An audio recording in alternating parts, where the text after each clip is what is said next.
Solo and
everywhere.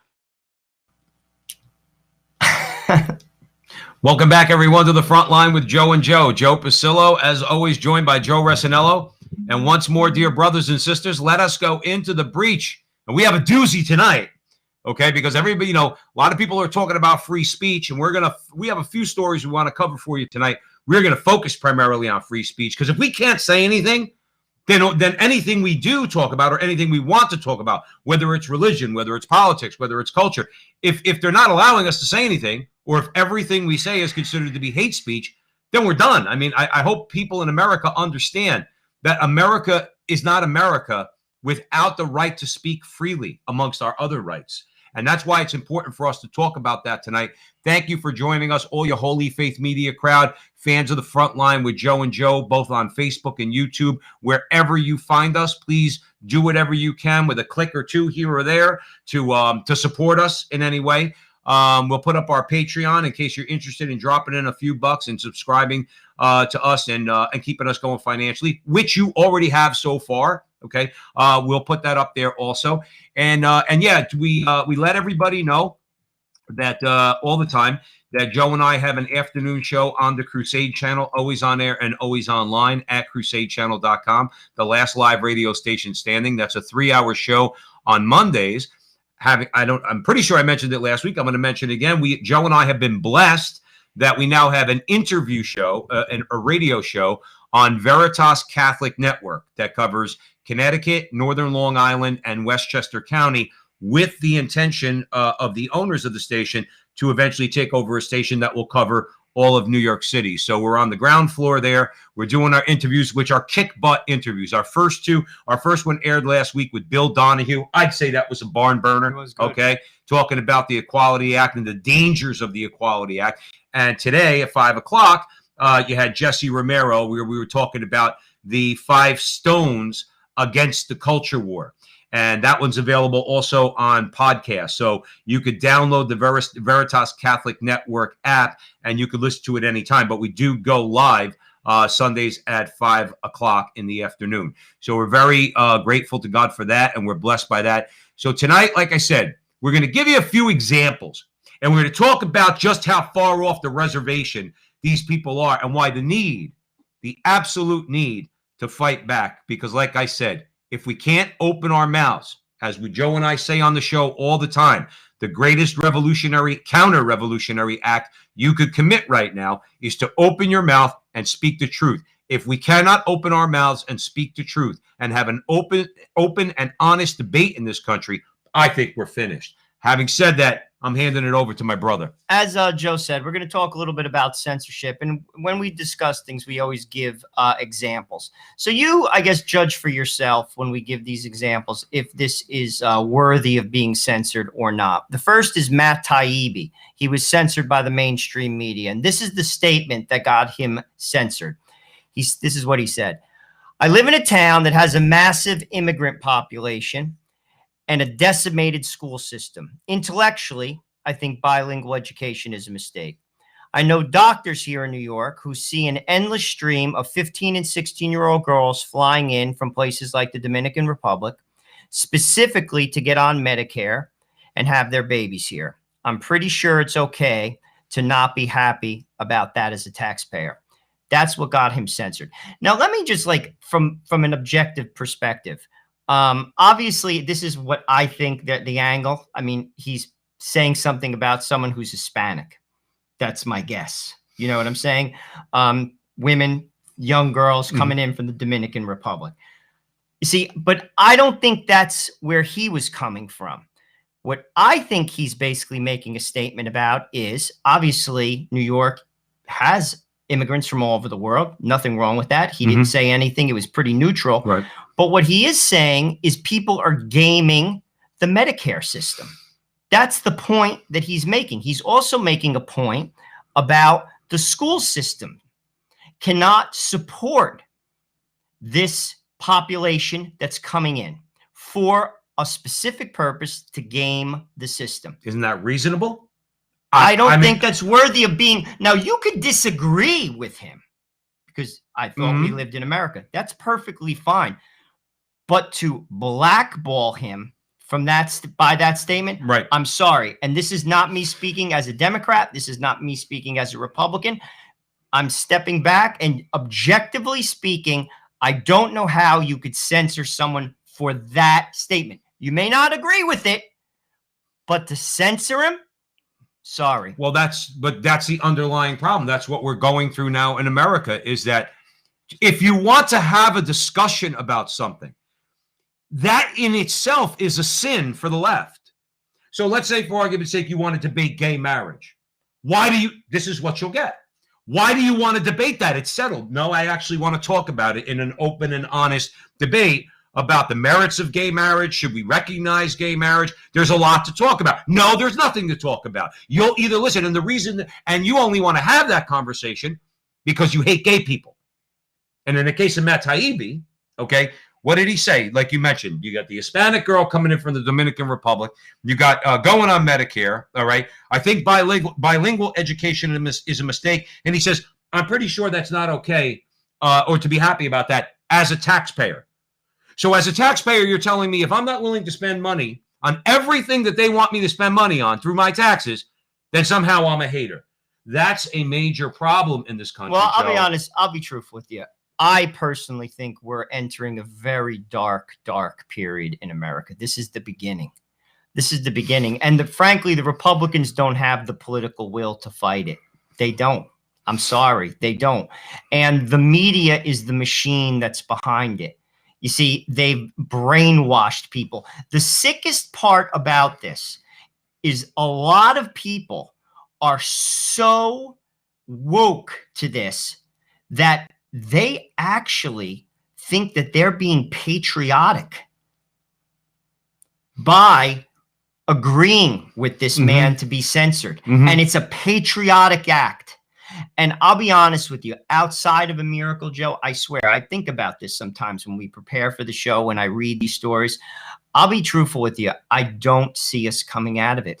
I wish I could say honest to God. I agree. Honest to God. I wish I could say different, but I don't. Joe, we've said on the show before, sometimes going through the stories, and I want to address Paul Ann in a second, sometimes going through the stories, okay, make me seriously depressed.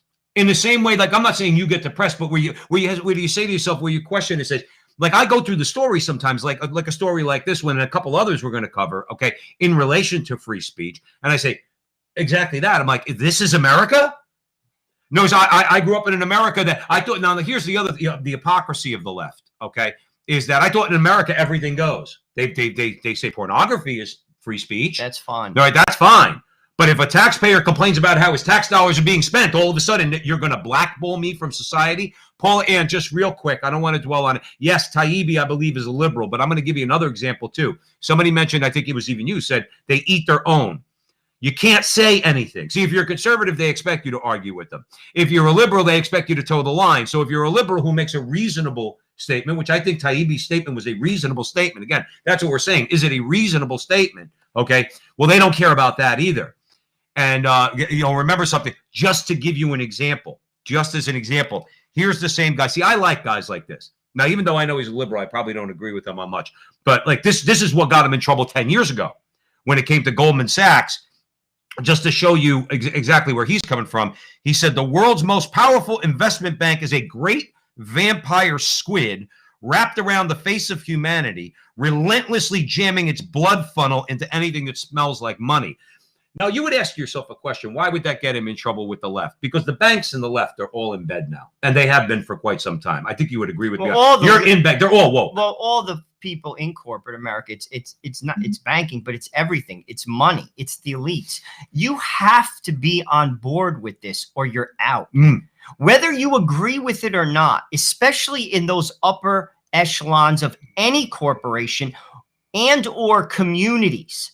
Like, we live in a very it's solidly middle class town, I would say. It's not rich, it's not poor. It's solidly middle class. That's where we live. But in some upper, middle class and some, higher end towns, if you're not on board with this, you are out. I mean, out.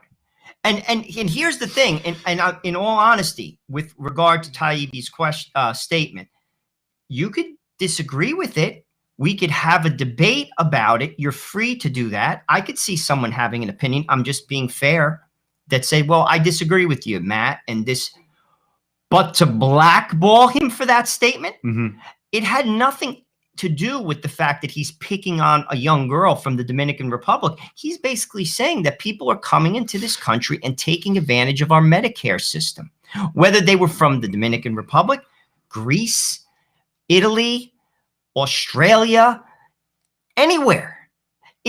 That wasn't where he was going. But that's where they took him. But you understand no, I totally know. But this is where we're at. Yeah. And this is the thing. And this is, if you ask me, it's only going to get worse. Yeah, well, so you're echoing. It's only going to get worse. Joe said that a number of times at the front line with Joe and Joe. Joe Pasillo, Joe Rossinello has said that a million times. Joe started by saying, we're entering a very dark time. We all know we're already in the dark time. But as Joe said, and somebody echoed it in the chat room, it will get worse. Now, here's the thing. I do feel, and again, it's a gut feeling. You got to tell me what you think. I think between Parler coming back, okay, we're going to talk a little bit about Gab in our next segment, okay, because it has to do with free speech, okay, and all these alternative social media. Did you hear that it was announced that Donald Trump is going to come back? Actually. Now, again, I'm just saying this as a fact, okay? How it's going to all play out, we don't know. Donald Trump is going to be back by starting his own social media company, okay? Now, the reason why I bring that up as something hopeful is not because it's Donald Trump per se, but it strikes me that people are thinking the way you're talking about. What they're doing is they're saying, I'm fed up with this. Here's a guy that we're describing, Mac Taibbi, okay? Let me give you another example that we've talked about on the show before, okay? If all of you remember the story of Juan Williams. Juan Williams is a nauseating liberal. I said that a million times on this show. But he was so unfairly treated by the left, and he's a really lockstep. Apologize for anything on the 5. That's why I stopped watching the 5. Horrible. Because I really can't put up with it. He's so one-sided. But we've said before, here's a guy who made a statement a couple of years ago, maybe more than a couple of years ago, that he feels uncomfortable when he's on a plane and he sees men who appear to be Middle Eastern. Now, that after 9/11 is a reasonable thing. Juan Williams doesn't hate Middle Easterners, but it triggered something in his mind. He thought in his mind, well, this kind of makes me feel a little uncomfortable, okay? I don't think he said anything hateful whatsoever. NPR fired him, okay? He was blackballed from all the liberal media. And the very place that, what bothers me about him is the very place that gives him a home. In other words, he doesn't even have any semblance of objectivity. So he should know full well, Joe Rossinello, I mean, you tell me what you think. He should know full well, you can't be with these leftists and disagree with them on anything and step out of line, as Matt Taibbi, as we know from Matt Taibbi and from Juan Williams and many others. You cannot step out of line. If you step out of line even a little bit, no matter how much you call yourself a liberal, you're in trouble. Well, that's why they're all terrified, because let's be honest, it's threatening their very comfortable lifestyle. It's a very comfortable lifestyle. We're going to talk about our next story about the governor of Texas. Very similar. We could break that down. But I mean, listen, these people make a lot of money and they're not willing to give it up. This is all, I'll be honest with you, it's like the emperor's new clothes. I am utterly convinced of it. This is all just what's in right now. But I actually think it's a power grab. That's the bigger piece of this is it's a power grab, and they've taken away our freedoms.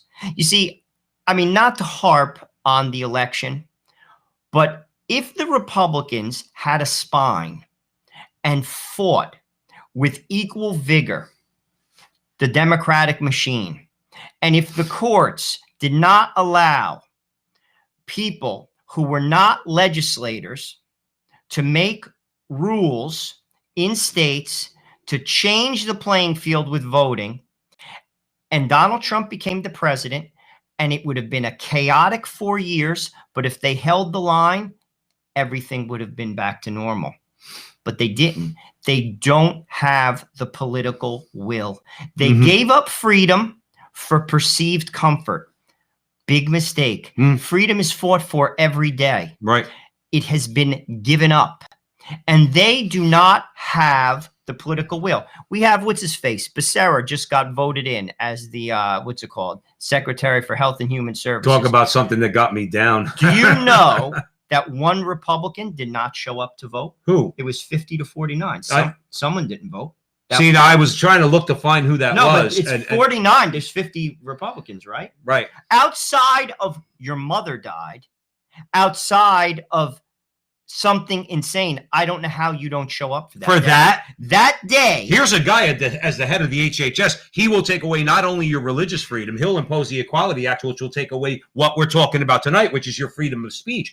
You don't show up for that vote. And then, but here's the kicker, Joe. Here's the kicker. But that person will still go to his district and still say, vote for me. But that's I'm pro-life. I'm for traditional family. Well, if you're pro-life and you're for traditional family, why wouldn't you show up to vote against Javier Becerra? He's not even qualified because he has you see, he was put in there to be an attack dog. He doesn't even, and many senators said that. Actually, some liberal senators, liberal Republicans said that. They basically said, notice Mitt Romney didn't vote for him. And that's saying a lot. But I'm just saying, I mean, that's really saying a lot. My point is, this guy did not have the qualifications for the job. He's simply a leftist. That's why they gave him the job. And I don't know who it was, but there are 50 Republicans in that Senate. So one person didn't vote. I want to know who that is. Yeah. And this is what I mean. The Republicans, this is why I'm not a Republican. Yeah. I'm going to be honest with you. They make me nauseous. Yeah. They don't have the political will. We are going to, as a country, get steamrolled. There's a professor at Notre Dame, Deneen. I can't think of his first name. Professor Patrick Deneen. Bingo. Yeah. He's a political science professor, and he's like well-read, and he's not only is well-read, he's written a lot of books. Anyway, this is what he said. I read this week in First Things about basically the landscape of America. And many intellectuals are saying it. He basically said, America is in decline. The reason why it's in decline is because of the left, and the left is collapsing under their own hypocrisy. It's the truth. It is the truth. Well, haven't we seen that straight away? Haven't we seen that our entire lives? All right. Now, Joe and I are around 50-ish. I'm a little older. All right. I know I have to admit that I'm a little older than you, but we're 50-ish. We've been seeing this our whole lives. We had a drumbeat our whole lives. Again, growing up in the 70s, I wasn't so young that I didn't understand things like Kent State. Okay.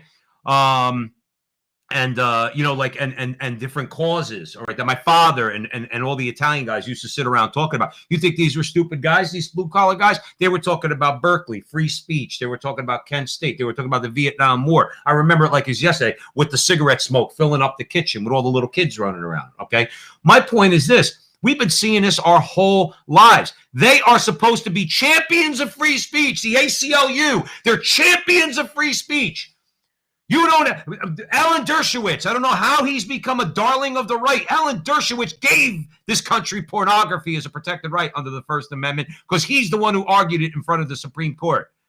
But I can't turn around and I can't say something, let's say that's critical of what the government does. Let me tell you, we're going to get into another story right after this, okay? We're going to talk about the smear, and it's what it is, the smear of anti-Semitism. But that's just one protected group. You have the black liberal establishment. You have the homosexual liberal establishment. You have the feminist liberal establishment. In this case, you have all these establishment groups that if you just criticize him in any innocuous way, doesn't have to be vicious. In other words, of course, if you say you want people to die, that's a problem, okay? But if you complain like Taibbi did and say something about, well, as a taxpayer, you think I should be concerned with that? For you to be vilified and blackballed from society and ostracized, right. But the hypocrisy is the reason why I bring it up, because you brought up the hypocrisy. 50 years I've been hearing about ACLU and the left talking about free speech, free speech, free speech. They're the opposite of free speech. Now, not that they were ever for it to begin with, and we can measure that in hindsight, okay? And I think you would all agree with us on that, okay? They were never for free speech, but now they're blatantly anti-free speech is my point, Joe. Oh, it's a given. And we'll give another example of it.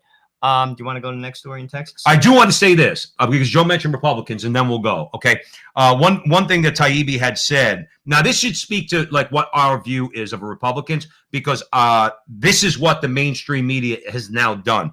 So Taibbi saying he has identified a crucial shift in the American mainstream media. Quote: instead of appearing as props in a phony, this guy's spot on with this, by the way, in a phony rendering of objectivity, Republicans and basically all non-Fox media have been moved off the legitimacy spectrum and appear as foils only. Allowable opinion is now depicted stretching all the way from one brand of moderate Democrat, like they try to present Joe Biden as, to another. Reporters once had to at least pretend to be something other than courtiers, as it was considered unseemly to openly gush about a party or a politician. That is exactly right. Okay. And again, we're not defending Fox News, but at the end of the day, if you're a Republican and you go on MSNBC or CNN, shame on you, because all they are going to do before you go on is preface everything with, here's a Republican, here's the problem with this country. And that's how they present everything now. So that even if you're a liberal Republican, Susan, you mentioned Susan Collins. I think you mentioned Susan Collins about voting against Becerra. Okay. Well, I don't know who did. She probably did. I don't know. My guess is that to get 50 Republicans, she probably did. She's now the bad guy. She's now the bad guy. So it's a very important point to make about why we can't align ourselves with political parties, because we know the way the left treats Republicans, and that's what they're doing in the mainstream media right now. But yeah, let's again, real quick. Michael Corleone in The Godfather, okay? Remember what he said to Tom Hagen after he apologized for having fired Tom Hagen for being his consigliere. And he turned around to me and says, Tom, I did that because Pop always told me, keep your enemies close. Or no, I think it was keep your friends close, keep your enemies closer, okay? And we have to be careful who we keep close to us, okay? Because the people that we look to, they're just a letdown. One after the this is what Joe was just talking about. We are let down right across the board as those of us who consider ourselves conservative, okay? All the time. Listen to this nonsense coming out of Texas. Well, Michelle Malkin wrote an article. She entitled it The Anti-Semitism Smear. Basically what happened is, this is what she had to say. Everything you need to know about the fair weather friends of the First Amendment can be found by examining the phonies on the left and the right, who hurl reckless charges of anti-Semitism to stigmatize and silence their political foes.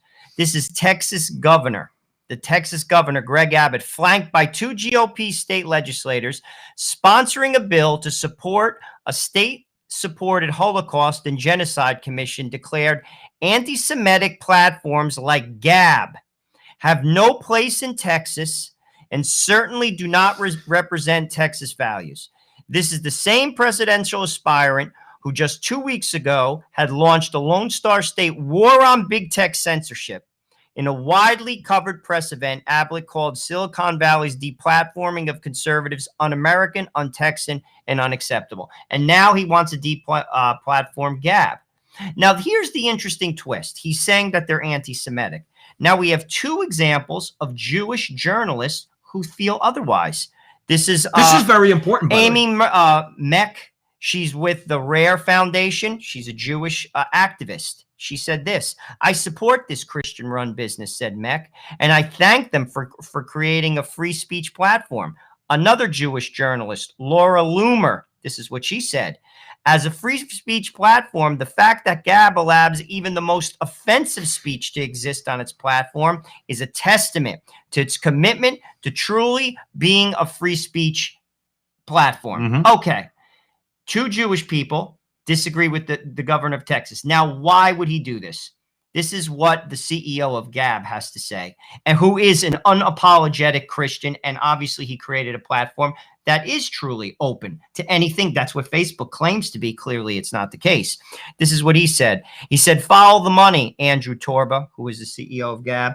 He notes that while Abbott trashes Silicon Valley for clicks and cable TV hits, he's aggressively luring high-tech companies like Tesla, Oracle, and Hewlett-Packard to move to Texas. Well, like you said, money always moves the dial, right? So you got to worry about that. Real quick, just to clarify, we want to get back into the story. Dennis, hey Dennis, what's happening? Thanks for fact checking us, brother. Collins did vote to advance Becerra. Okay. So I'm gonna take Dennis at his word. Okay. So Collins did vote for it, and we don't know who the one who abstained. Well, there you go. Gornai said that person did have actually a death in the family. We don't know. If you want to provide the information, please do it in the chat room. Joe and I are always open to correction. We do not. We if somebody wants to say, hey guys, you might have had your fact a little bit screwed up there, we're open to correction, so that's fine.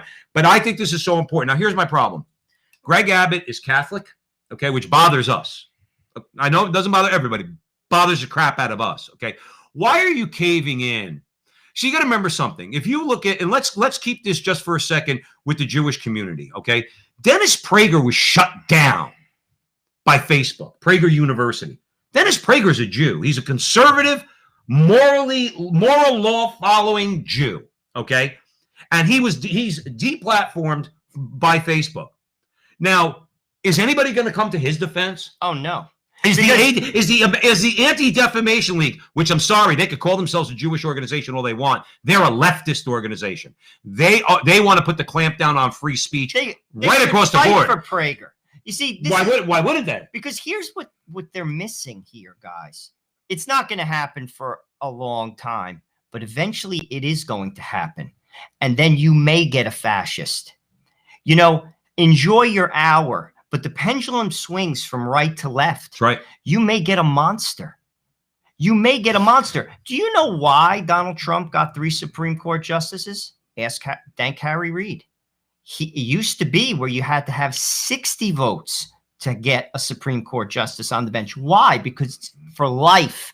And the founders, who were brilliant, understood that there are politics that are involved. So they wanted more of a blended candidate to be put up.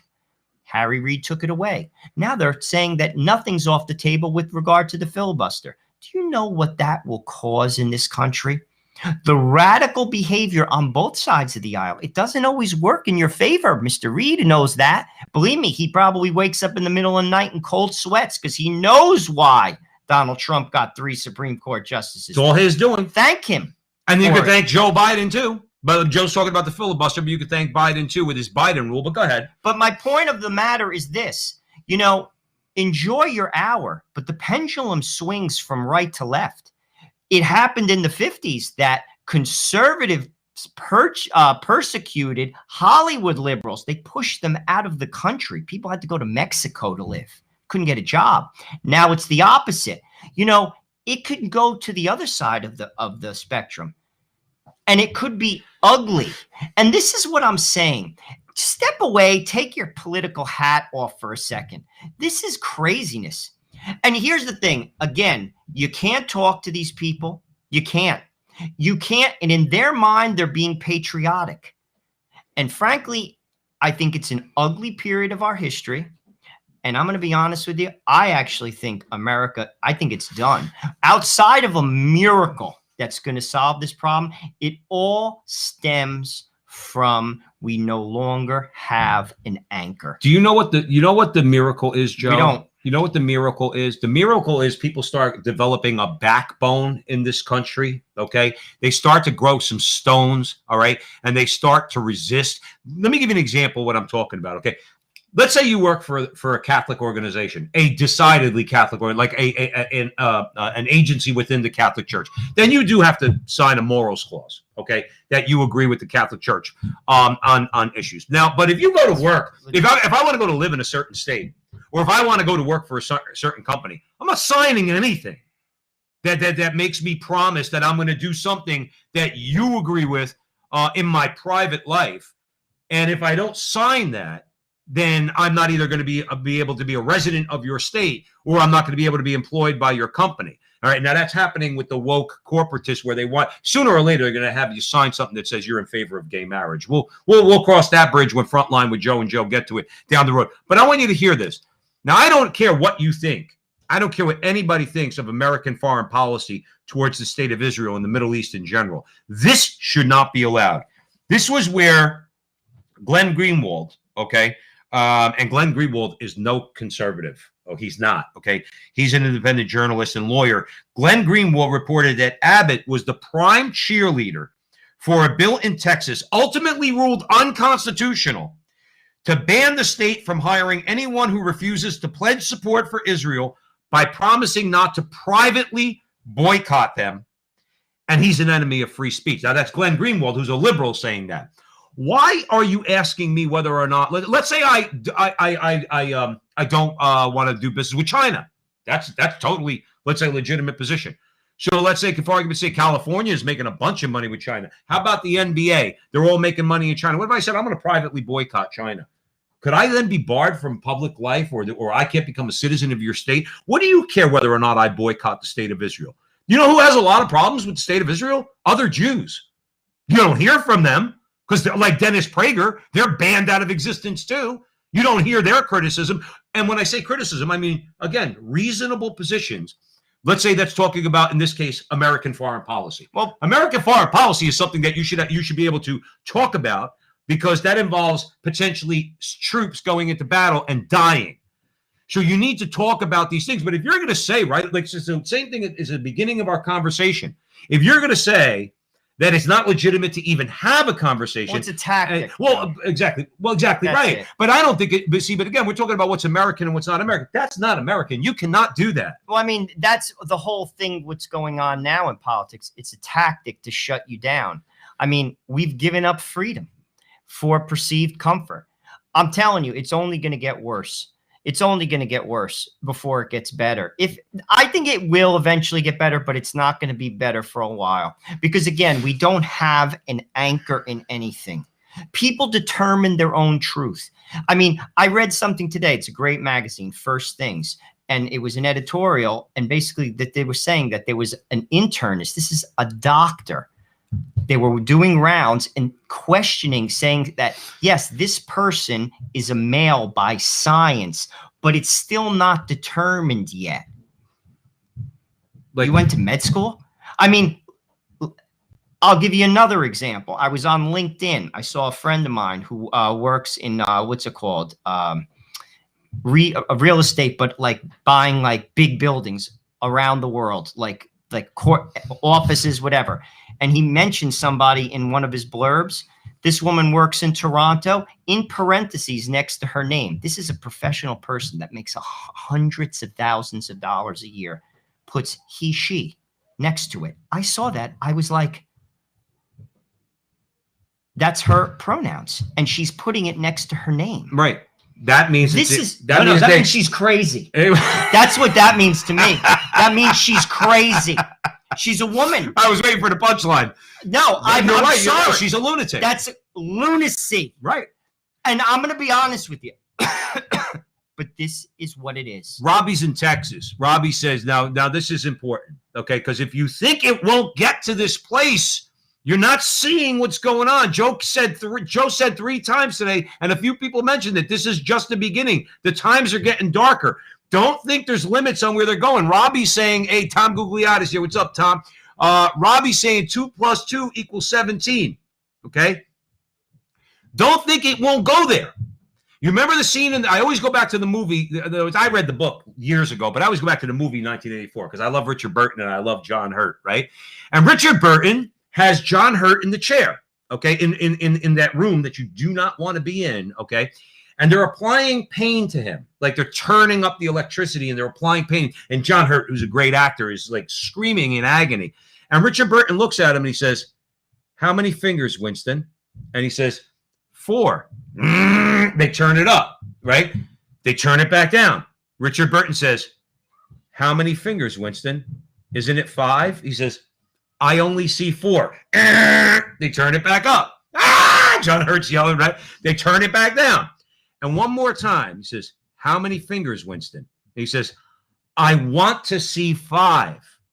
but I only see 4. Do you see like how profound that is? People think, well, that's far-fetched. We're going through it now. Joe just said this woman wants to be called a he, she, when they're a biological male, okay, or a biological, whatever it is. So instead of saying, well, I see a man, well, okay, but I see a man. That's what it's coming down to. And here's the thing: you have to. Actually, it was Hershey. She was. Isn't that a candy bar? But it should be. But I'll be honest with you. Do you actually have to say that?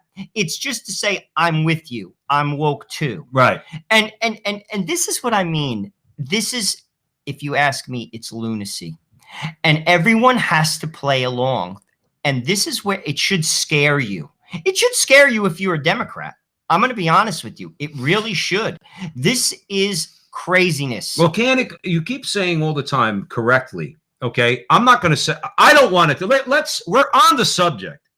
So let's talk about this for a second. We're mostly a Catholic audience here. Okay, hopefully we're reaching a much wider group, because obviously this doesn't pertain to only Catholics. Okay, I'm not prepared to take away somebody's right to speak freely. Okay, now I'm prepared to ban pornography, because I don't consider that to be speech at all. All right, but unless it's like the old saying goes, as written in a Supreme Court case, you can't yell fire in a crowded movie theater. So you can't incite violence. You can't teach people how to build a bomb and then say, go blow up the federal building or anything like that.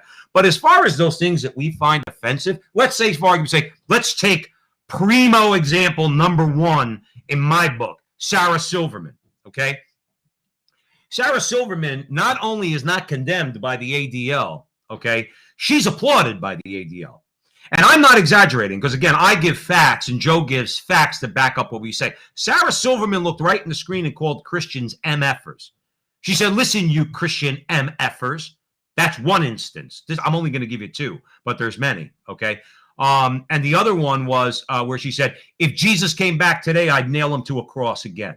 Now, that's what she said. I'm not putting those words in her mouth. She said that. The ADL does not somehow, some way, under their own friggin' standard, think that that's hate speech. But here's the difference between us and them.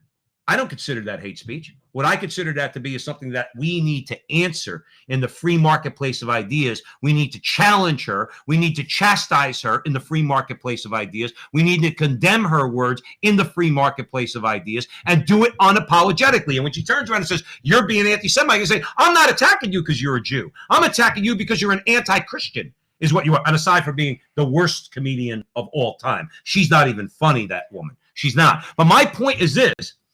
If you're for free, and you tell me what you think, Joe, tell me where I'm off. If you're for free speech, then you're for free speech. And free speech is not for thin-skinned people. If you're going to be thin-skinned in America and everything somebody says bothers you, turn off the TV.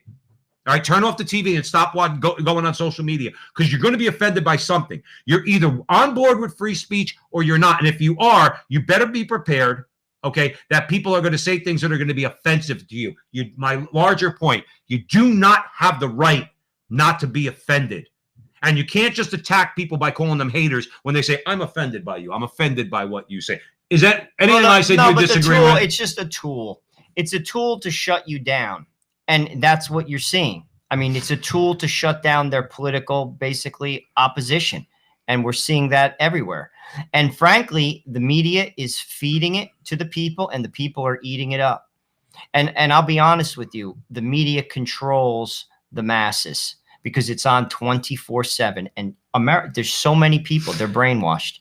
There's no talking to them. Like, I don't talk New Jersey politics because New Jersey is a lost cause. It's going bankrupt. You talk about a miracle. Needing a miracle. And I'll be truthful with you. America, it comes down to this. We don't know who we are anymore because we don't have God in our culture. Sorry. That's why we don't know who we are. Think about that for a second. All right. Stay on that for just a second. Okay. God is truth. Am I wrong? That's the last time I heard he's the way, the truth, and the life. That's what he said. Not me. If I believe in my heart of hearts that I'm speaking the truth, explain this to me. And any of you, please explain this to me. Should I fear the free marketplace of ideas if I know not only I have the nerve and the courage to speak the truth, but I have the knowledge and the intelligence to defend the truth. Should I fear anything in public, in the public arena? I shouldn't fear anything. Should I look to tell the government to shut you down because I don't know how to argue with you? But it's not about that. It's about power. But that's, you're going where I was going. And please expand on that, because here's the thing. If I shut you down, I control, like Joe said, the narrative, and that gives me more power. They're not interested in winning debates. They're not actually interested in being right. In fact, that's why I brought up the truth. They know they're liars when they're calling men women and women men. They know they're lying. A 5-year-old boy, they know the 5-year-old boy can't be a 5-year-old girl. They know all these things. What do they try to do? Shut you down by saying, by basically, because the reason why I bring up the truth is they know they're liars. They know that their positions are indefensible. They know that you'll crush them in a debate. Therefore, they need the government and big tech to shut you down. Therefore, they put the kibosh on debate. Well, you notice every time the Republicans say something that possibly could move forward, they basically throw, there was a June 6th riot out there. Oh, yeah. It's like, why do you think that they tried to impeach Donald Trump even when he wasn't even in the presidency, so he couldn't run again? It's about power. This is a power grab, people.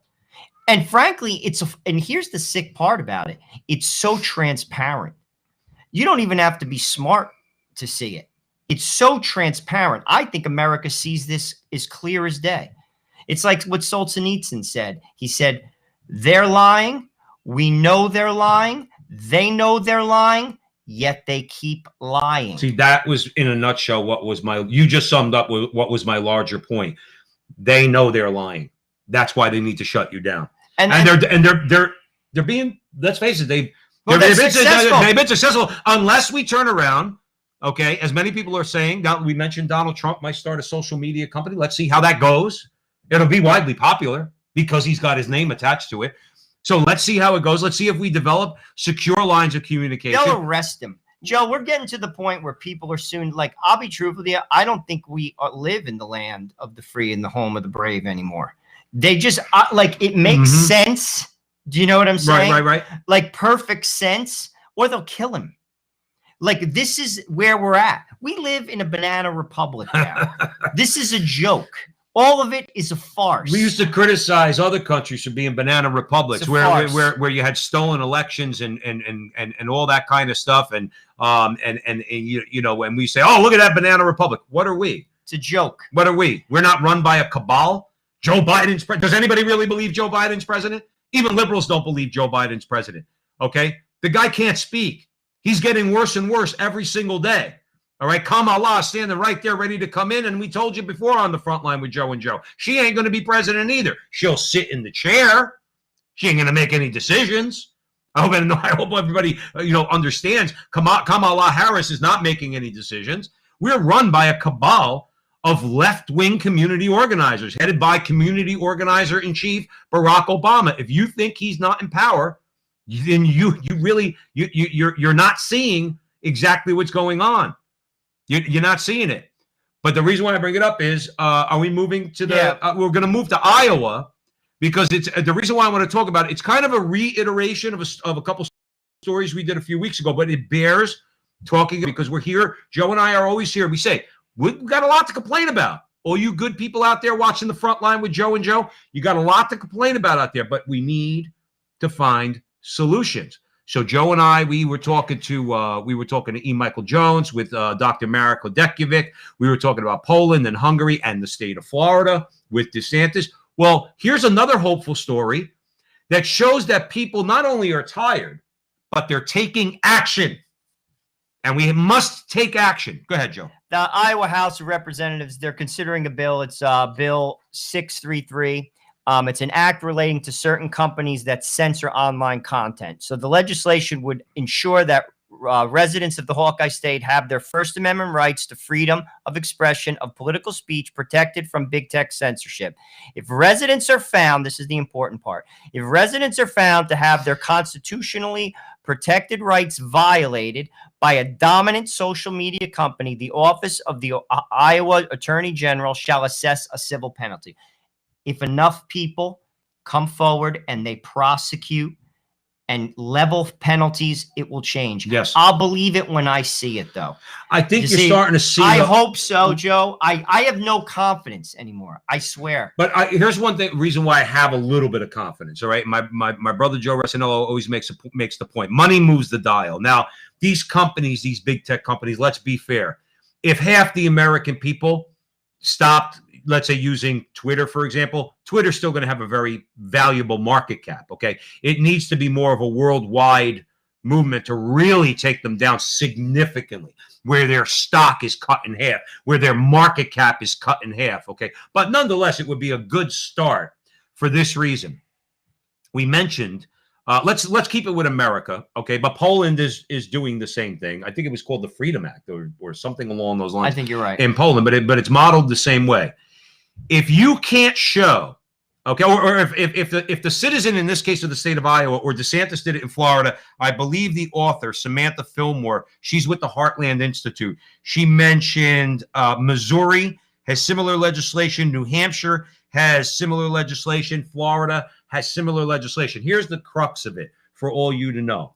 If you're, let's say, under DeSantis's bill or under the Iowa bill, if you're a resident of Iowa and you say something on social media that is legally protected speech under the laws of the state of Iowa, the big tech company, and if you're censored by, let's just say, Facebook, let's use Facebook for an example. If you're censored by Facebook, Facebook has 30 days under this legislation to tell you why you were censored. And if they either come back with a lame argument or no argument, then you can assess a fine. Now, if I remember our story correctly, in Poland, they want to assess $100,000 per incident. I think Florida wants to do the same thing, okay? Either way, that might not seem like a lot. $100,000 doesn't sound like a lot of money. Hell, $10,000 doesn't seem like a lot of money. But multiply that by all the millions and millions of people that they're censoring, okay? They may stop doing it. Now, they'll challenge it in court. There's no question they'll challenge it in court. But I think that the states will win because they'll say, wait a minute, our people have a right to free speech. That means it's the same thing as Alexander Graham Bell. Graham Bell didn't invent the telephone and then say, but I'm going to tell you what you can say over the phone. Unless you're committing a crime, you can say what you want over the telephone, okay? So my point is, these companies have become utilities. A lot of people are arguing they become utilities because they're just, how do you communicate nowadays? Communicate online, all right? You cannot censor our speech. And I think it's a good step forward. What do you think? It is, but I'll believe it when I see it. And what I mean by that is this. They have a lot of powerful friends. Look what happened in Georgia with regard to when they started. Georgia's a conservative state for the most part. I mean, you have Atlanta, but outside of Atlanta, it's a super, super red state. It's the South. What happened?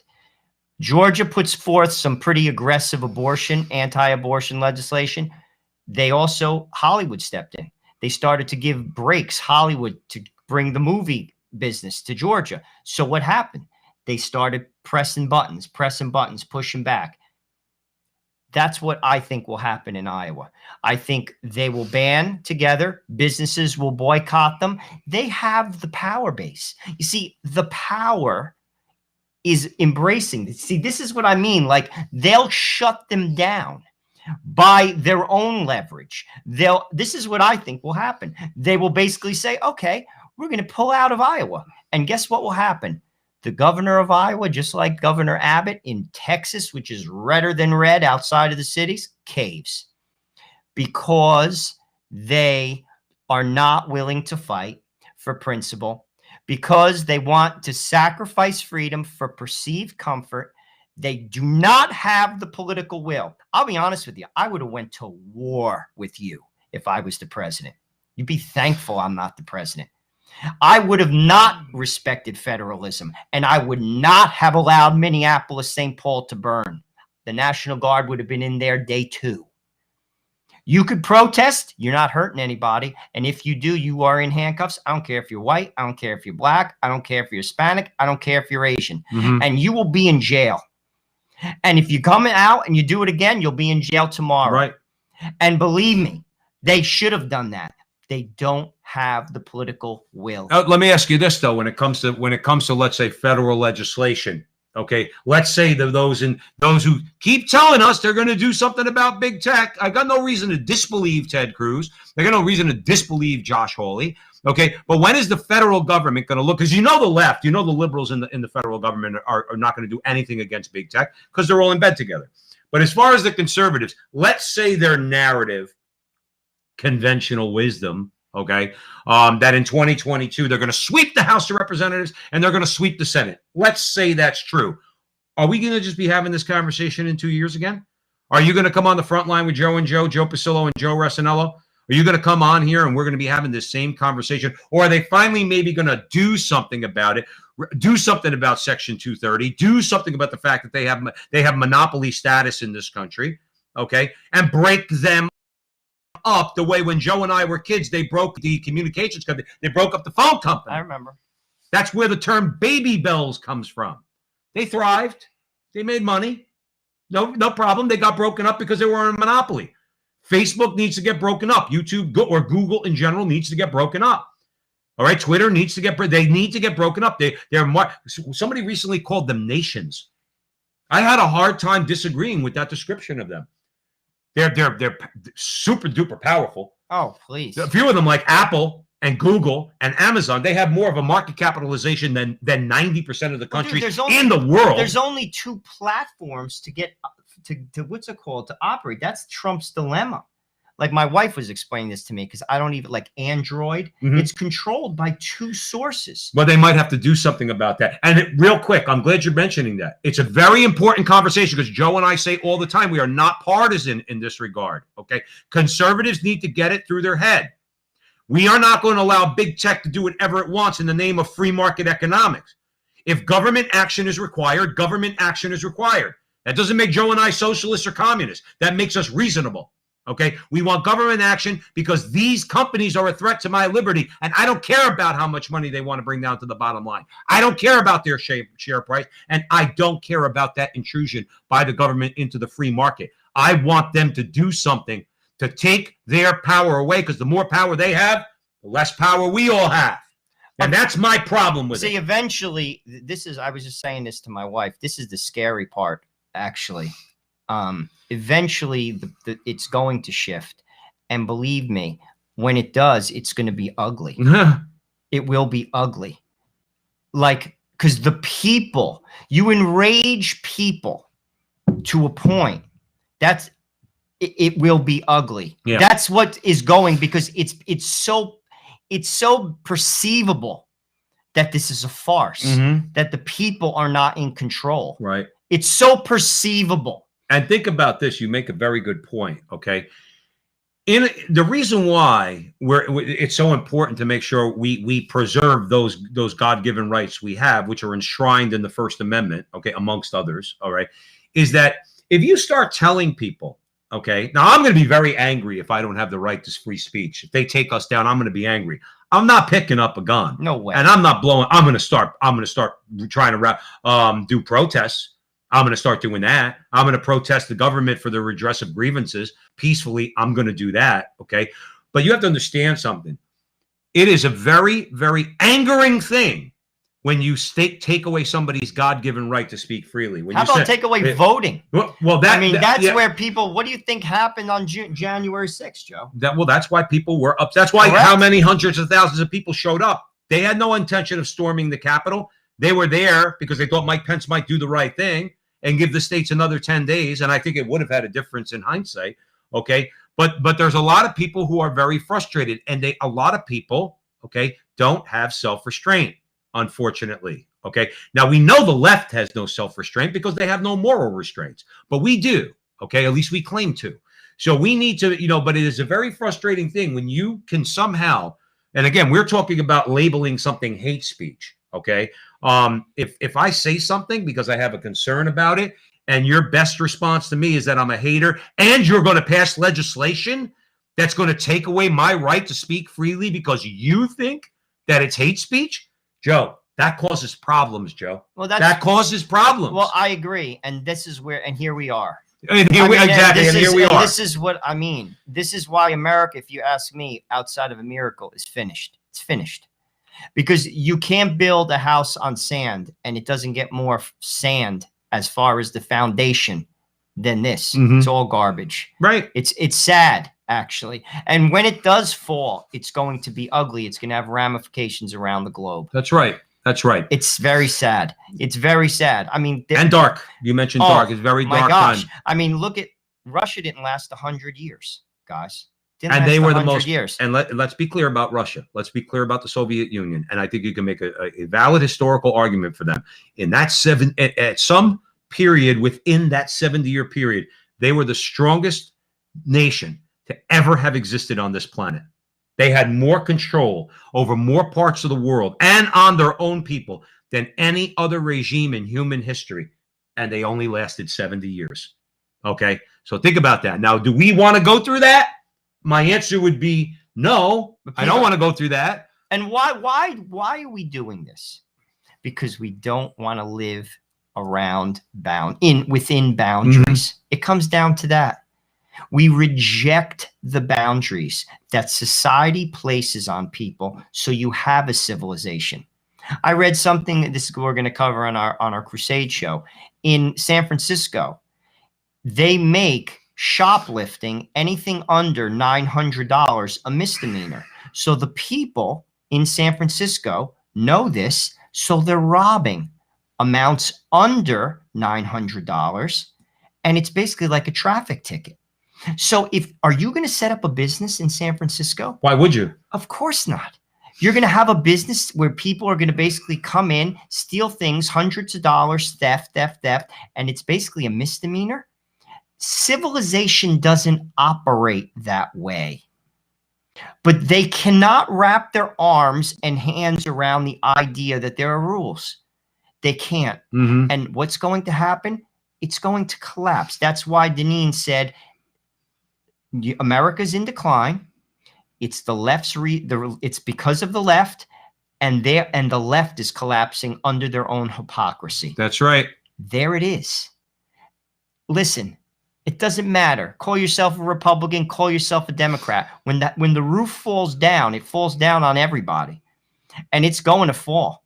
I'm telling you right now. And believe me, I'm a very happy and optimistic guy, but I'm also a realist. I don't see us getting out of this. I really don't, because I don't see people have the will.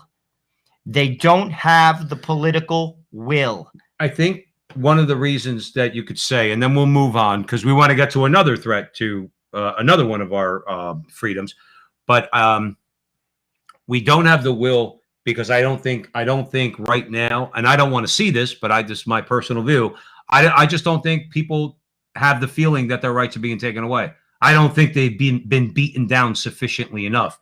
When they are, like they were, remember something, this part of the reason why the Soviet Union came down was because of what happened in Poland first. Okay. The empire started to collapse going back to, let's say, the late 70s, early 1980s with solidarity and everything else. Okay. So, but those people had enough. It takes time sometimes to convince people, have you had enough? And then they punch you in the face again. Have you had enough? Oh, no, that really didn't hurt. They punch you in the face again. Okay. People haven't been beaten down sufficiently enough. And when they are, God willing, they'll stand up. They'll raise up. But okay? That's the story of man. It's sad. Isn't that all of human history? It's constant. That goes back Old Testament, by the way. I was just going to say, it's a story of man. Man forgets. I mean, you talk Old Testament. Here they are. They're slaves in Israel. The Egyptians, they're slaves. Here comes Moses, right? You watch The Greatest Story Ever Told. I mean, it's on every Easter with what's his face? Oh, no. Charlton Heston. No, Ten Commandments. Ten Commandments. Okay, there we go. He gets them out. I'm going to be watching that next week, as a matter of fact. I mean, he gets them out, right? So what happens? They go into the desert and they bitch. So what happens? He's like, guys, they're like, we should have, at least in Egypt, we were eating. Our bellies were full. So what did God said? He said, you're going to grind up that statue and you're going to eat it. This is Old Testament. And then what he said is you'll be in the desert for 40 years. Why? Because he had to make you hungry. This is what happens to man. It goes on. It happened in Germany in the 20th century. It happened to Poland. 1 in 4 people died in Poland between the Germans and the Russians. That's why they're so Catholic now, because they got the living crap kicked out of them. And it was self-imposed. People just are that way. They get comfortable. They forget about their priorities. All hell breaks loose. Society crumbles, and it starts again. And that's where we're at, gentlemen and ladies. It's happening here. It always seems to start, okay, with good and solid. Now, I'm talking on a particularly, a completely secular level for a second, okay? But it always starts, let's say, on certain principles. Let's say you're talking about the Roman Empire, okay? Rome had principles. They had founding principles, okay? And that's why Rome lasted 1,000 years.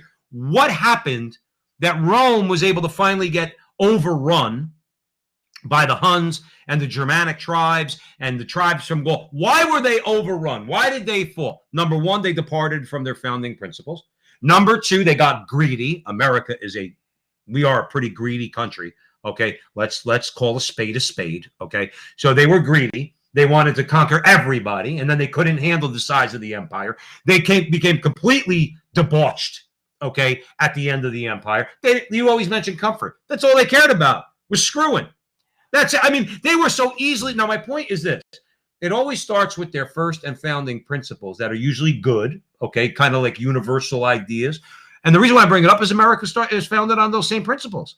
In other words, there's the idea of, let's say, natural rights, natural law, which is infused in our founding documents. Why are we where we are now? But Joe, because we've departed from those founding principles. I agree 100%, but that's why secular humanism doesn't work, because man is innately flawed. You see, what holds you to principles is God and grace, because we're who we are. You see, that's what people forget. Even the most gifted among us are flawed. And that's why John Adams said that a democracy doesn't work with a godless people. It doesn't work. And because Rome lost its principles because there's no grace. You see, this is the thing, guys. I don't care how gifted you are, or how smart you are, or how principled you are, or how disciplined you are. You're you. Just like in Kung Fu Panda. I'm me. That's why I can't do it. And that's why God came on the earth. I mean, I don't want to go on a whole biblical exegesis, but the point of the matter is, if you haven't figured out that you're flawed, I feel sorry for you. And society, when it thinks it isn't, listen, I'll be honest with you, you can't hold on to your principles. I'll be truthful with you. In life, like, that's the importance of anchoring yourself in God. Somebody mentioned that too in the chat room, echoing what you said earlier. You have to be anchored. And we're not. What did Yeats say? We quoted the poem before. Yeats, the famous line: "The center cannot hold. The center cannot hold." Somebody asked in the chat room about boundaries. If you do not want to recognize, yes, those boundaries come from God, and our founding papers, our founding documents express that, okay? I like to break that to the secularists out there and the atheists, okay? But the center cannot hold when you don't have any boundaries. And hence, that's where we are now. And that's why we live in a society that has no, right, that's exactly right. We live in a society that does not want to recognize any boundaries to our behavior whatsoever. And in that case, and then we'll move on, the center will not hold. That's where we're at right now. So let's go. We got a couple more stories that we want to get to. This is a good one. Yeah, because this just, you know what it is? I'm tired of hearing about unity. I'm tired of hearing that Joe Biden is going to unify us. In 100 days or however long he's been in office, he has been the divider in chief. Now, I'm not trying to echo what MSNBC and CNN said about Donald Trump. That's actually a fact.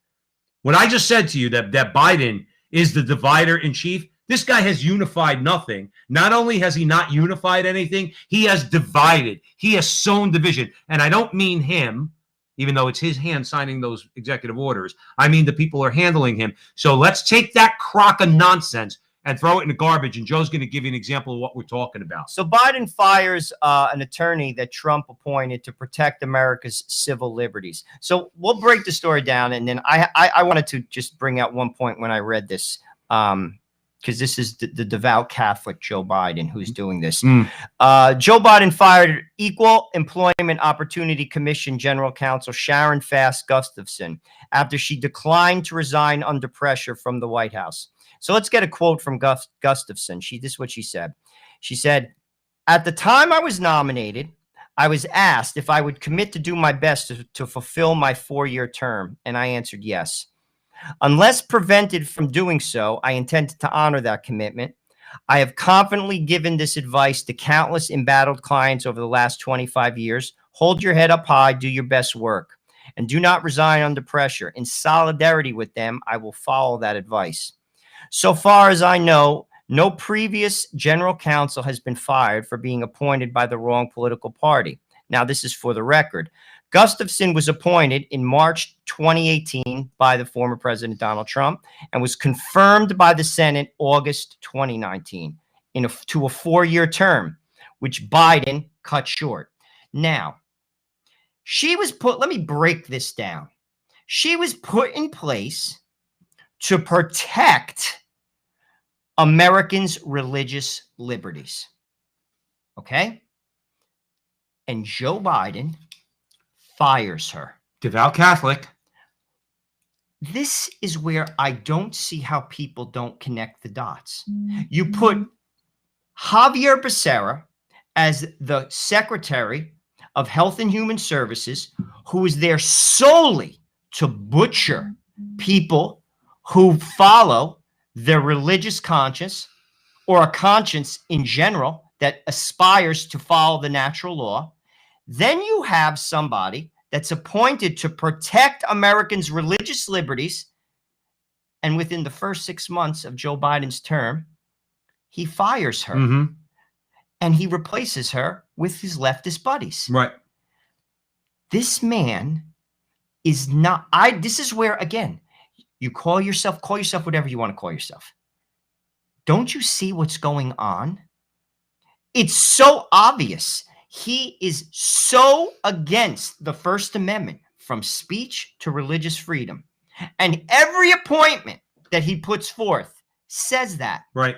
And out of the other side of his mouth, he says otherwise. Right. I don't know how people cannot put it together. I really, let me say this. I mean, I don't want to say I see all, because I don't. And to be honest with you, I'm not the smartest guy. I'm not a stupid guy, but I'm not going to pretend like I'm the smartest guy either. But to me, it's so transparent. It's so transparent that this guy, and this is what Congresswoman Virginia Foxx said. She said, this is a pattern. Right. President Biden calls for the end of partisan warfare, saying one thing out of one side of his mouth, only to turn around and demand that the Senate-confirmed official resign so he can make room for one of his leftist buddies. Mm-hmm. Guys, this is what's happening. Right. And we don't, listen, I sometimes, like I said, it's like talking to the wall. It's so disappointing. Well, talking to them, you expect you're talking to a brick wall. But we're not talking to them. We're talking to the Republicans, the people who come and vote, look for our votes all the time. Hey, buddy, I'm pro-life. Yeah. Hey, buddy, I'm pro-family. Yeah. Hey, buddy, I'm pro-business. Yeah, vote for me. Then you go there and you got no stones. As soon as Jerry Nadler opens his mouth, you cave like a cheap camera. The Georgians wanted to do something in the State House prior to the election being confirmed. The Speaker of the House of the Georgia State Senate went in and, I'll take you out of all your committees. I'll take you off every committee if you pursue this. And then they come to us for votes. Who is to blame? Joe mentioned earlier, we know what the left is all about. I don't blame them. I said a couple of weeks ago, I told the story on here, and most people know it, about the scorpion and the frog. The scorpion stings. We already know that. We don't expect the scorpion not to sting you, okay? Because that's what the scorpion does, because that's in the scorpion's nature. So that's what the left does. We're not here talking to leftists. Only God's going to convert them.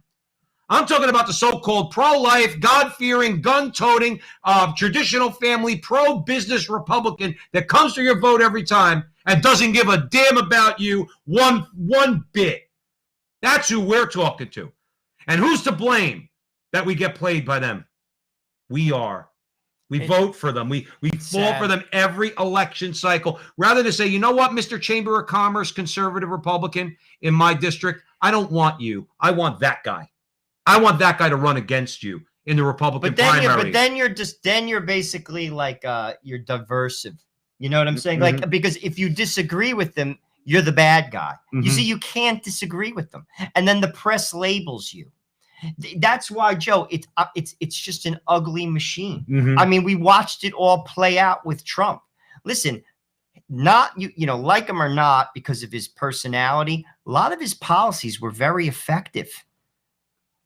Like him or not, but because he fought the big fights, people in power are not having it.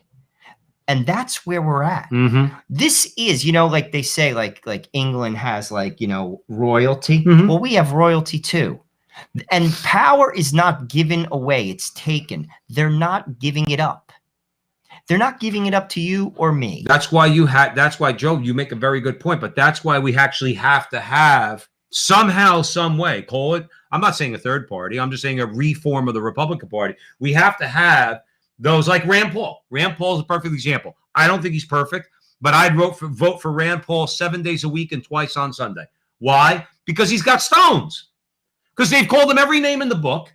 He got his ribs broken, okay, by his neighbor, his Bernie Sanders supporting neighbor. He got shot at in the same event that Steve Scalise got actually shot and almost died by a Bernie Sanders supporting gun nut, who said to the guy there, who are these guys? Are they Republicans? And the guy said, yeah, he pulled out a gun and started shooting. Okay. I like guys like Rand Paul. Now, there's a guy who said for the sake of the broadcasters, for Rachel Levine, also known as Richard Levine. Okay. He said he questioned her. He pressed her. Same with Neera Tanden. He pressed them. He pressed Cardona. He pressed them. Of course, they're going to call him a hater. They're going to call him homophobic. They're going to call him misogynistic, and he doesn't care. But you know, if we had a Republican majority in the House of people who had thought like Rand Paul, I don't need them to be Catholic. We don't need them to be Catholic. If people thought like Rand Paul, okay, when it comes to things A, we won't put up with, and B, our actual rights in both the House and the Senate, this country would turn around. This country, I believe, would turn around. Agree, but it would take, like I said, I don't think we're there yet. I think we have to suffer, and we're going to. I actually think it's going to collapse. I think America will fold. I think, and it's going to go. Listen, look what happened to Germany in the 20th century. Their economy went bust. They had 2 wars on their soil. Germany was frigging leveled. They committed an atrocity by killing 5-6 million people due to the fact that they just hated them because of who they are. Then they were occupied by foreign nations for another 40 years. Including the United States. That's my point.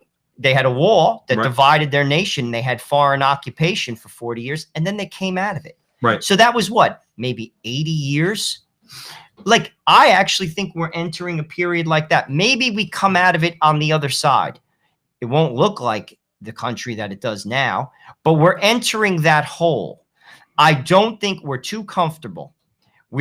Americans have gotten too comfortable, and they don't want to fight. They should have fought this that just took place in the summer, and they caved. Right. I don't expect the fight out of them. I don't expect the fight out of the Republicans.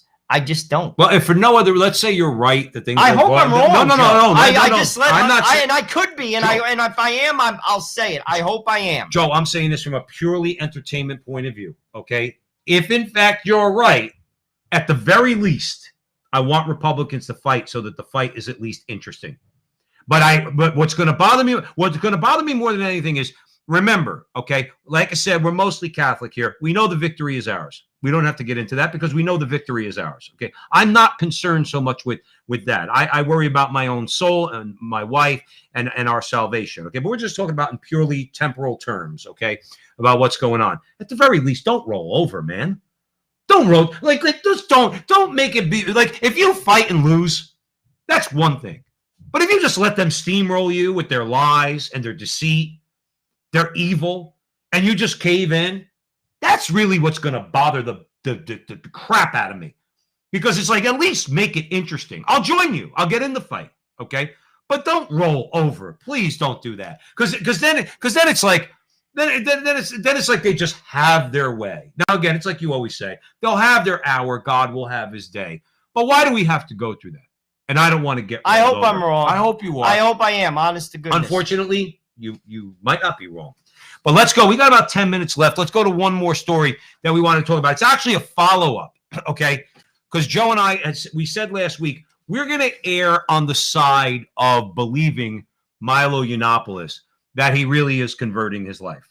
I want to extend that to anybody because I'd like for people to believe that I actually converted my life from what I was, let's say, for argument's sake, 12 years ago and beyond, to the man that I want to become and I have become. I'm a married man now. As we all have our sins. We all have the things that we've done in our lives we're not proud of, all right? And periods of time where we were involved in a particular sin or another. And so we're Joe and I, we're Catholic man. We're going to extend the benefit of the doubt to Milo Yiannopoulos and that he's really trying to put down his sodomy, okay, and change his life and amend his life. But now he's getting put through the grinder. It's a given. Okay, of course. Now they attacked him when he was actually a self-identified homosexual, okay, living that lifestyle. So you know they're going to attack him even more viciously now. But here's one thing about him before we get into the story. But he fights. You cannot deny that about Milo Yiannopoulos. He fights. He doesn't take their crap, okay? And he fights hard, too, okay? And you know what I like about him? He does it by laughing at them, which they really, really don't like. So we're going to get into that. We're giving Milo the benefit of the doubt. But now he's, I think, doing something that's very important. And Joe thinks he's doing something very important. And we want to talk about that because this is going to, if he wasn't hated enough already, this is going to get him hated even more. As Joe said, we're following up with our story last week. Ex-gay. I hate that phrase, but that's what they're basically calling him. Conservative activist Milo. He's basically opening a reparative therapy center in Florida. Basically, what he said was it was very easy for him to raise this money to open up this center. I'm actually surprised he's able to open it up. Maybe because Florida's Florida. I imagine that he's doing it in Florida because Florida probably has not banned it like California or New York. But basically what that is, it's basically a center for people. So it would be like psychiatrists or psychologists that would sit down with people and to get maybe at the heart of why someone is living a homosexual lifestyle. So he's basically saying by doing that no, you're not born that way. And he said it was very easy to basically raise this money. He said something also I thought that was interesting. He thinks that there's a resurgence in religion and social conservative thought. Interesting. I don't see it, but I'll buy that. Maybe he's gauging it based upon the fact that he's getting money to could be. I do think, just very quickly, I do think that the pro-life position is gaining more traction, mainly because, and by the way, this goes back to fighting. The pro-life position, the people that fight in the pro-life movement have never given up. They have constantly been moving forward. Oh, well, they have God on their side. But they're also rooted in God. And see, that's where principles come from. Right. That comes down to what I'm saying. When you're not rooted in anything, when you're rooted in mammon, you give up. Because it doesn't, like, that's... Well, without grace, the pro-life movement would have dissipated a long time ago. That's exactly what I'm saying. Like, why we give up. And here's the thing. Our country isn't that way. It's just not. And that's where I don't have hope in it. And a lot of people in the chat room, they're saying the rosary is the weapon you have to pray. I'm on board with that. Politics is an never-ending struggle. And I'm going to be truthful with you. You have little wins here, little wins there. When you have a populace that is utterly and absolutely rooted in pagan ideas and materialism and consumerism and all pornography, you're not going to establish anything. Right. Anything. Well, nothing. No, I agree. And just get back to it because I want you to get back to Milo. So I think the pro-life movement, because they have God and they are rooted in the truth, okay, have constantly moved forward. So I think in that regard, the pro-life movement, I don't know if we'll be around for it. We may be dead and God willing in heaven by then. We will probably be around for it. This country will change on that. But the country seems to be going the opposite direction. I met a number of people in my travels who have flat out said, I am pro-life, but I have no problem with gays adopting kids, and I have no problem with gay marriage. And I don't think they just look, I just think they don't look deeply into the issue enough. In other words, to just know how destructive a lifestyle it is. But my point is, I think that on the pro-life side, things are moving in the right direction. I think on this, it's moving in the opposite direction. But Milo's actually, go ahead. Well, Milo, keep this in mind. This is a man who lived the gay lifestyle for a number of years, and this is his words. These are not my words. This is what he said. Milo called the gay lobby wicked, evil, and poisonous. For those people to suggest that reparative therapy is somehow damaging to people's self-esteem is so laughably preposterous. These are his words, not mine. This is a man who lived a gay lifestyle. He said, I don't take it serious. He further criticized the gay lobby's insistence that people are born gay, saying it's not science, it's public relations, and it's a lie. Stop there 1 second. You want to talk about stones, okay? Now, Joe and I have said a million times on the show, we are not the most courageous of God's men. We are trying to be, okay? And we do show courage, okay? That is one lie that we need to be rhinos about. What I mean by rhinos is not Republicans in name only. I mean the animal, the rhino, who's got very thick skin, who runs through the forest, getting hit with branches and rocks and everything else, and just keeps moving forward, because that's what a rhino does, okay? On that issue, Joe just brought out what Milo said about not being born that way. We cannot cave. We have the truth on our side. We have the natural law on our side, and we have science on our side. There is no science to support the preposterous claim, as Milo calls it, that you are born gay. Scientists who have an agenda have been looking for it for years, and the research shows that it's just not there. The research actually shows the opposite, that there are environmental factors that create or cause a same-sex attraction in an individual, both male and female. Now, those things might be terrible. I'm not diminishing those. Could be abuse, could be a lot of things. Okay, that lead to that. And our a hand of love and charity, and what I mean by real charity with love, extended to those people is something that it's important for us to do, okay? Because sometimes it's very difficult circumstances. But Milo makes a good point. Stop letting them say that you're born that way. It is propaganda. It's a lie. But the problem is the media. Oh, it's always, and it's Hollywood. You see, like, I laughed like during this whole COVID thing. One of the memes that stuck with me that I still like think about, it was two Amish guys. It says, why isn't COVID affecting the Amish community? One picture, and then under it, same two guys, because they don't have TV. And basically, it's the media. Yes. You see, they're pumping. That's why a lot of this stuff, there is a large swath of Americans that believe that if you don't think like them, you're not a patriot. Mm-hmm. And they're simply brainwashed by who? The media. Mm-hmm. And the elites, who, by the way, don't care about them. They could care less about them. They live in bubbles. They're wealthy. Their children have the best of everything. They have trust funds for their great-grandchildren. They could care less about you. Yes. Yet, they impose their belief on you. They shove it down your throat, and you swallow it up like a good meal. And frankly, half of America's brainwashed. And I'll be truthful with you. To get out of it, I'll be honest with you, Joe, I don't know. I don't know if there's a man or a woman outside of the Blessed Mother or Jesus himself that could fix it. Because I honestly, I wish I thought differently. My problem is this, is that with something is so manifestly true, okay? But I mean, sexes. I mean, what could be more true than that? That's what I'm saying. It's like when something is so obviously true. Now Christ could do whatever he wants. If he wants to beat us over the head and say, hey, wake up, that's his business. But does God really have to tell us that? Well, first of all, God already did tell us that. Somebody posted in the chat room, God made them man and female. We know that, okay? And biology backs that up, okay? It doesn't contradict it. So my point is, do we really need to have to convince people that gays aren't born that way, or that boys cannot be girls and girls cannot be boys? And moreover, even if you think that, you can't impose that in the public schools. Do we really need to worry about being called haters? My attitude is like the girl said to Rocky in Rocky 1, screw you, creepo. Because I'm not listening to you. You're not going to do this to our kids. But the thing is, why people go along with it, it's financial. They're afraid because their livelihood. Well, that's got to stop. But this is but the people who are in charge, Mhm. see, it's a vicious, see, it's not so easy, because the people who are in charge, they say the way it goes. Right. And the press are saying and feeding you the line, and you're eating it up. Mhm. So people are afraid to be labeled, because that means their comfortable life gets taken away.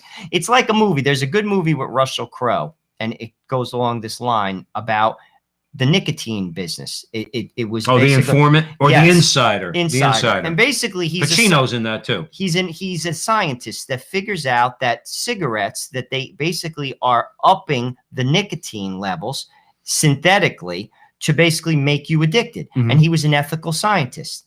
And he basically said, listen, I found this, and this is what's going on. We have to stop it. And they knew it, and they wouldn't. And basically he blew the whistle on them, and they destroyed his life. Mhm. And they show in his life, he had this great house, he had this great car, he had all these nice things, and he lost everything. I think his wife leaves him. He winds up teaching high school chemistry. His whole life changed. You see, people aren't willing to do that. And that's why we're where we're at. You see, we're not willing to suffer for the truth. Mhm.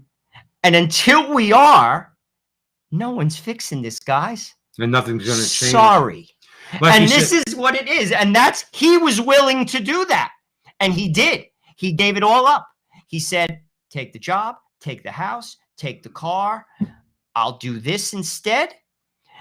But we are not willing to do that. The Republicans sure as hell aren't. The Supreme Court sure as hell isn't. And frankly, neither are Americans, because they don't open their mouth. And that is the problem. And take a stand. That may be I would agree with you on everything except the opening your mouth. I think there's a lot of people out there opening their mouth, particularly on social media. That's why, and I think I backed that up by saying that's why people are looking forward to the tremendous success of Parler and Gab and MeWe and Rumble, because they say, no. I agree with you, Joe. And at heart, I agree with mostly everything you said. But I do think that people are willing to open up their mouth. Well, I hope. And remember something. What is the first thing you need to do? Look, you can't solve a problem. You can't come up with a plan to solve a problem unless you identify what the problem is. Okay. In identifying the problem, that requires freedom of speech, which is the whole purpose of this video tonight. Freedom of speech and the protection of freedom of speech. And I think people are starting to find solutions to, as E. Michael Jones says, establish secure lines of communication. And I think eventually that's going to coalesce into a real movement in this country. Okay. That's going to get us back to some founding principles. And yes, what we're supposed to be, which is rooted in God and the moral law. Okay. I do believe that. So I would agree with you in general. On that, though, I do think people are getting frustrated. And I think people are looking to alternative media and alternative social media. Let's see what Trump does in the next 3 months. He's got the buku bucks to do it and the connections. He could create a social media company. The dude could raise $1 billion like that if he wanted to. Let's see what he's got in store. I think we should send him our resume. We should get whatever he's going to do. Hopefully Joe and Joe are going to be on there. Any final thoughts, Joe? No, I mean, it's a good conversation. And frankly, I think America, God willing, we just keep doing our best. We keep praying. I think that's the answer. That's my answer. Yes. To be truthful with you. I think America has to refocus. If we refocus, I think we'll come out of it. But if we don't, we won't. And I'll be truthful with you. There's no man-made idea. And frankly, principles. I mean, I'll just end it with this. Today, I'm Catholic. I go to Mass. St. Thomas, Lazarus gets raised from the dead. St. Thomas goes, let's go to Jerusalem and die with him. St. Thomas was the first one to cave. The point of I said that to my wife. If you're not rooted in God, you're gone. And that's why America's where it's at. Well, let's replant ourselves then. And that's what has to happen. I'm going to be honest with you. If we want to take our country back, you want to make America great again, let's get rooted in God. And then we'll be great again. And then it's that simple. It really is that simple. Unless we do that, because man on his own strength, on his own principles, on his own smarts, on his own discipline, never cuts the mustard. Yeah. Sorry. So there was a lot of people in the chat room. We're sorry that we didn't get to you all. In fact, I don't think we mentioned many. I do want to mention though, Mark's in the chat room. Lisogorski. He will become a temporarily professed Carmelite in June, and it could not come at a better time. Mark, you're in our prayers, brother. Good stuff. Good stuff. So we want to thank you, all of our favorites here, and some people we've never seen before. Walt Mills, that End Times Warrior, Colin, Tom Gugliotta is here, Michelle McDermott, just a whole bunch of you all. Female KC Royals fan, kind of love that. Female KC Royals fan. Lisa Leopold, Suzanne. So again, we thank you all so very much for being here at the front line with Joe and Joe Pasillo and Joe Resinello. Please, please, please, please, please share this video. When we're done, just hit share. Share it on YouTube. Share it on Facebook. Share it all over the place. Our message is starting to get out there. We're growing in social media. Again, one more time, we're on the Crusade channel, on the radio, always on air and always online at crusadechannel.com. Take advantage of their free 30-day trial subscription. You'll love the channel. We're on Veritas Catholic Network. That's AM radio. We hit the big time. AM radio in Connecticut, Northern Long Island, and Westchester, soon to be in New York City. So we have an interview show on there. We interviewed Bill Donahue last week and Jesse Romero this week. So you can listen to those. They have a podcast link, or you could download it on your mobile device. And outside of that, we love you all. And remember, until next week, that our conversation is your conversation, and that conversation is going on everywhere. We'll talk to you soon. Thanks for listening.